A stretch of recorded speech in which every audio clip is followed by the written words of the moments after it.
For decades, millions of children in America have lived under a cloud that brings stress to their daily lives and limits their future opportunities. This cloud is the achievement gap. In education, the term achievement gap refers to the disparity in academic performance between groups of students. A number of different groups experience achievement gaps relative to their peers. The achievement gap shows up in grades, standardized test scores, course selection, dropout rates, and college completion rates, among other success measures. Did you know that by the time high-income children start school, they have spent about 400 more hours on literacy activities than low-income children? Or that the gap between high and low-income students born in 2001 grew as much as 40% as compared to those children born in the 1970s. Furthermore, students who attended full-day kindergarten showed more progress in math than those who only attended for half a day. It has also been found that across the United States, 6th graders in the richest school districts are 4 grade levels ahead of children in the poorest districts. Additionally, there are large gaps between white children and Hispanic classmates. The gaps are largest in places with large economic disparities. If the achievement gap is affecting such a large range of students so negatively, why hasn't it been fixed? In truth, numerous programs have been put forward over the years to address the achievement gap. Successful schools have found that holding high expectations for student achievement, learning support, and curriculum alignment and standard-based instruction are just a few strategies that has helped their school close the achievement gap. While some have shown positive benefits, overall the achievement gap persists, and in some cases it has grown. This is because the achievement gap is a wicked problem. A wicked problem is a social or cultural problem that is difficult or impossible to solve for as many as 4 reasons. Incomplete or contradictory knowledge, the number of people and opinions involved, the large economic burden, and the interconnected nature of these problems with other problems. Tame problems, no matter how complex, feature consistent variables and objective outcomes. In contrast, wicked problems have incomplete, changing, and contradictory requirements. These problems often have complex interdependencies among a large number of contextually bound variables. Due to this, solutions to wicked problems becomes difficult to realize or even recognize.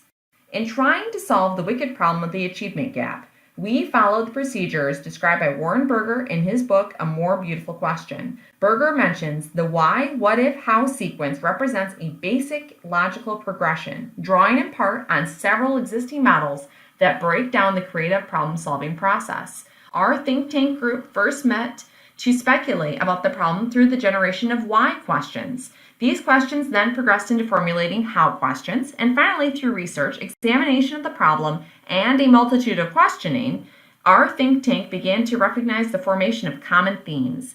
These common themes were then narrowed down and prioritized in order to form 4 guiding questions.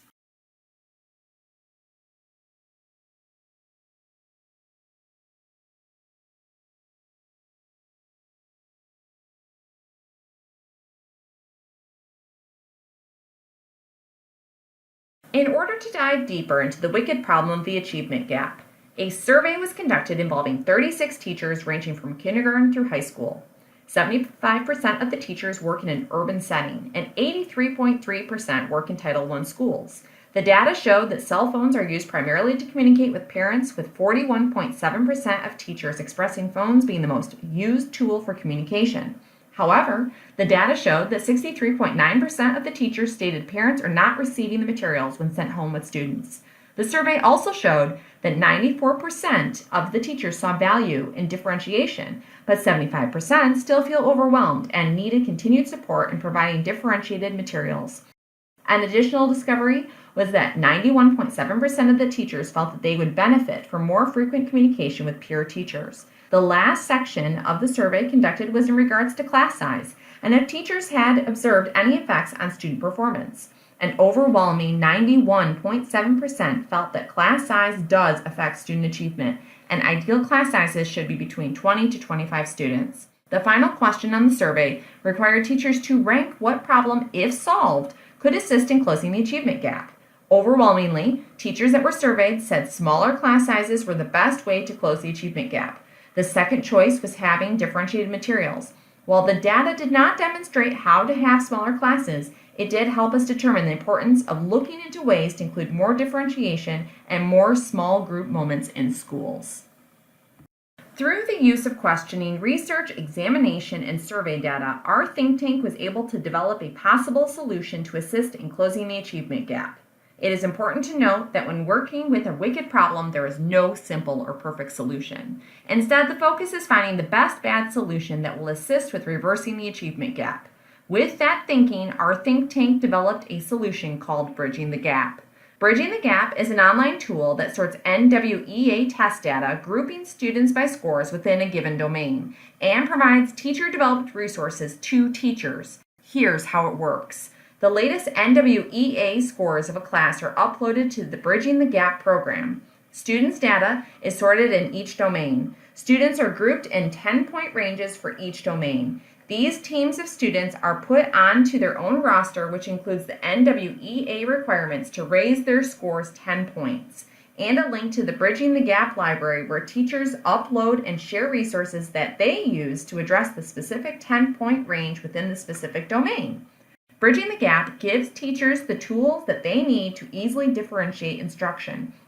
The data is sorted and analyzed automatically, and the teaching resources come directly from the teachers who have faced the same challenges. Additionally, by using the NWEA's Descartes, outcomes are targeted not on a broad content standard, but rather on the specific next steps for improvement within a domain and standard.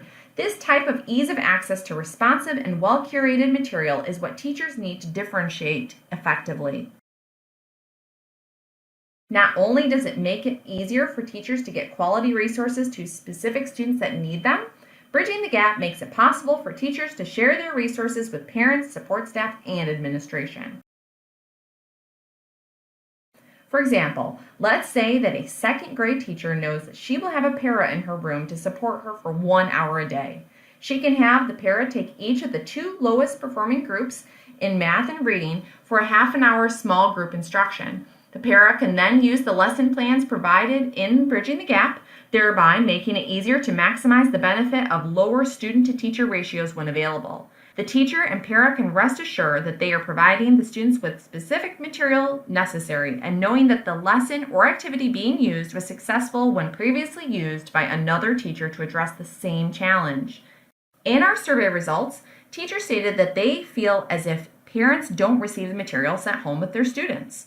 Teachers also told us that they would benefit from easier communication with teachers inside and outside of their building. Bridging the Gap provides a hub of information for parents and teachers. There is no single solution to a wicked problem like this, and Bridging the Gap is not going to completely solve the problem of the achievement gap.